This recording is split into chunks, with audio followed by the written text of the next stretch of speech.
I need you now, like never before. This night is so dark, I need your light. This path is so rough, just give me your hands and don't let go. I need you now like never before. A very good day it is.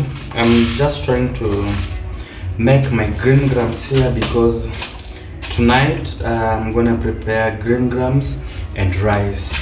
And just as I was preparing this green grams, in our local language we call it dengu. Dengu, that is Kiswahili language. English they call it green grams.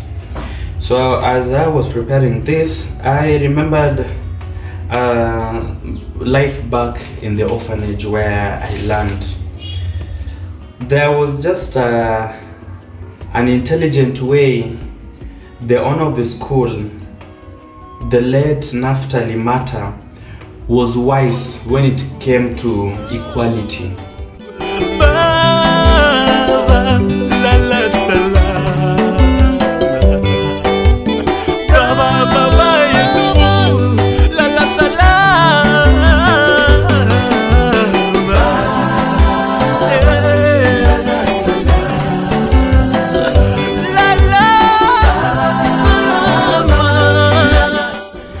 This orphanage was a home for very many children who didn't have both parents. Some had, some were raised by single parents, maybe a father, some only a mother.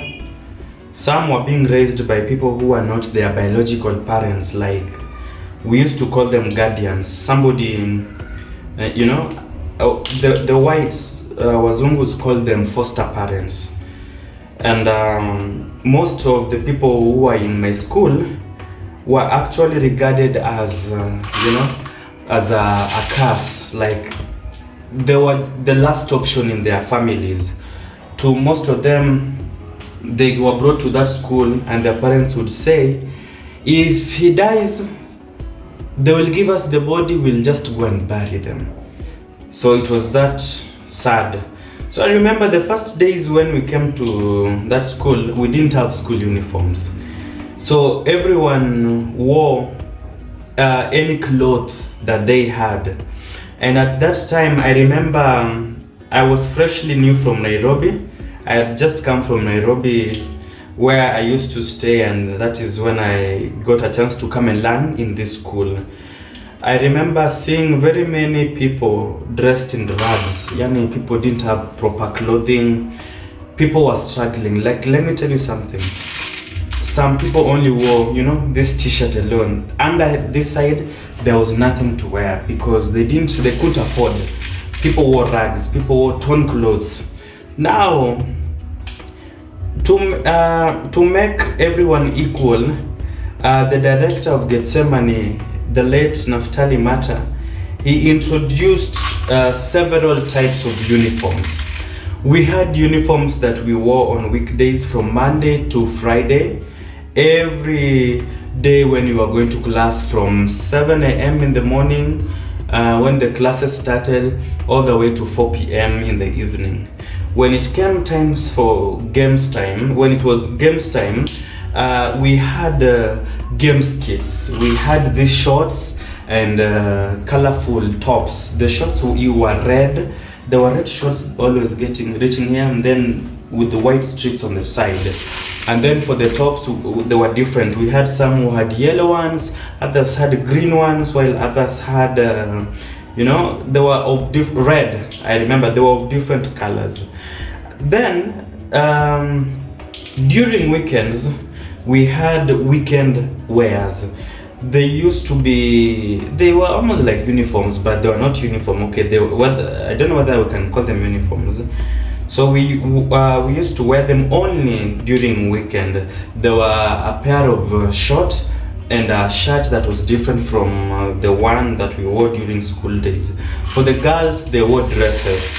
And so we also had track suits that we mostly wore when it was cold and we were going, or maybe we were going for an outing as a school, or during morning and night preps. So we had several types of uniform that were very expensive. If you go to the shops today, they're very expensive. And I remember something is that Gethsemane was a school that was actually being supported by sponsors. The director of Gethsemane couldn't afford to feed all these children with his own money. That is why he involved help from other people, external assistance. And so for you to survive in Gethsemane, you needed a sponsor. And everyone had a sponsor, including myself. But I remember some sacrifices that some people made in my life before I got those sponsors. When I got an opportunity to go and learn in Gethsemane Academy, the orphanage, the school director and the principal, who happened to be the wife, actually involved my mother into this. You know, for the longest time after my father's death, I never grew up close to my parents or my mother, my biological mother. I grew up with people who were not my parents. And so it was at that time when the school directors told my parents that, you know, it's high time now you start taking care of your son and children, because you need to start appreciating them, that you are their parent and they are your children. And so the school director, since the school was new, he was willing to give, he was actually giving jobs to different people, especially people in the society. And so after talking to my mom, she asked her, what can you do? I'm willing to give you a job so you can get some money and get stable, put up your home so that it can, you know, become home again, because it's very difficult for women to actually manage on their own. Ask single mothers, they will always tell you. So I remember the first employment my mother got in the school that I was learning was she was employed as a toilet cleaner.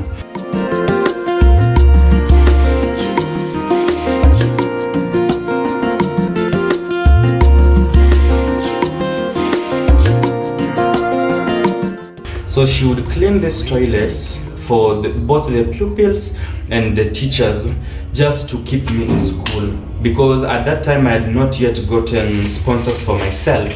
So she would clean every morning and every evening. Let me tell you, when you learn in a boarding school where you have both boys and girls, you might not want to work as a toilet cleaner in those toilets. Some people would literally go to those toilets and make them dirty, knowing there's somebody who will come and clean. And then in my school, by those days, children were not being caned. You are not supposed to inflict pain on any of these children, because the director used to tell us, or used to say, when you beat these children, you arouse the memories, the sad memories that followed their life. And they start thinking about their late parents, you know, their late grandparents, and they start feeling like they are not wanted, like they are rejects. So we were not supposed to be beaten. I remember my mom would tell me sometimes when I would just go and I would look at her in those, you know, gumboots and hand gloves, going to clean those toilets after somebody has made them dirty. It was not good. Some of the girls were even on their periods, they will just leave their pads or sanitary towels that have been used on the floors. She used to clean them to keep me in school, until when I got sponsors who now took the burden to actually take care of my school fees and also for my upkeep and stay in the orphanage. And so what is the story that I'm trying to tell you today? Is that wisdom is very important. You see, like the way the director of Gethsemane actually used his own wisdom, actually God-given wisdom, to know that when you bring up different people from different societies who are brought up differently together, you have to understand or to find a method of making them be in an equilibrium level. They have to all be on the same level, and that is the only way that you'll manage to run your institution in a smooth and easy way. But if you are staying in an institution where some people feel they're better than others, my friend, that managing that kind of an institution will be quite difficult. So Naftali Mata taught us that the little you have, you can share with others. So we learned how to share and to care for one another. And the fact that we wore those uniforms that made it difficult for anyone to know your social status in the society, that this person comes from a rich family and this one comes from a poor family, it taught us a lot.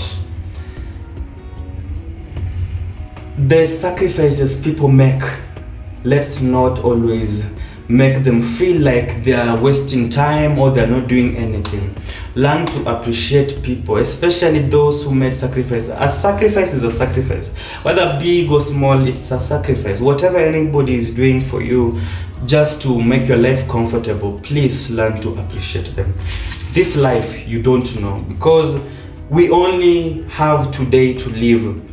Tomorrow, it's God's. No one knows. And that is the reason why people sleep today and some people never wake up. It's because tomorrow is not guaranteed, it's not a must. And that is one thing I've learned in life. The sacrifices people make for us, let's not make them feel like it's a mistake. I know of instances or of people who went to other people that they needed help. They were given shoes because they didn't have shoes, and later after wearing these shoes, they used the shoes to step on the people who gave them. It's very funny. Today you cry of hunger, tomorrow you find somebody feeding you. So when you are satisfied, you start insulting them again. It's funny, that's how the world is. But then those are curses. Do everything possible to actually live in peace with everyone around you. That is all that the Bible tells me each and every day. I grew up in an orphanage, not because I wanted, but because situations forced me. And after finding myself in the orphanage, the one lesson that I came out with is sharing is caring. And no matter the relation you have with that person, always help. Like, if you are capable of assisting, assist. Don't wait someone to ask you to assist. Just give what you can give and leave the rest to God. It's been a good moment having you around, listening and watching me all through up to now. Let me continue making my meal tonight as I leave you with these words. Always do good, and good shall come back to you. If you do bad, you shall receive bad, because you only harvest what you planted. You cannot plant bad habits and harvest good. No. When you plant maize, you'll harvest maize. When you plant evil, you will harvest evil. And until next time, always work hard and be nice to people. This is Devance Empire. End of discussion.